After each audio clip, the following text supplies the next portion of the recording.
இசையமைப்பாளர் தேவா அவர்கள் வந்து ரஜினி அவர்கள் வந்து வெகுவா பாராட்டுறாரு.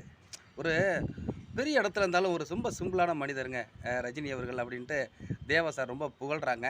காரணம் சொல்றாங்க. இப்ப நான் பல படம் பெரிய படங்களுக்கெல்லாம் வந்து நெறைய படங்கள் நெறைய நடிகர்களுக்கு நான் வந்து இசையமைச்சிருக்கேங்க. ஆனா, பாட்டு சூப்பரா இருக்குன்னு அது ஹிட் ஆன பிறகு எனக்கு ஃபோன் பண்ணி சொல்ற ஒரே நபர் ரஜினி ஒருத்தர் தாங்க. அப்படின்னு ரொம்ப அ இதா சொல்றாங்க. ஒரு ஆனந்தத்தில சொல்றாங்க. அதே நேரத்தில கம்போசிங்ல இப்போ விஜயோ, அஜித்தெல்லாம் வந்து வந்ததில்லங்க. ஆனா ரஜினி சார் கண்டிப்பா வருவாரு. வந்து பார்ப்பாங்க. அத டியூன கேட்பாங்க. அந்த ஆர்வம் ரொம்ப எனக்கு பிடிக்கும் அப்டின்ட்டு அவர் ரொம்ப புகழ்றாரு. உண்மையிலேயே மிகச்சிறந்த ஒரு இசையமைப்பாளர் தேவா அவர்கள்.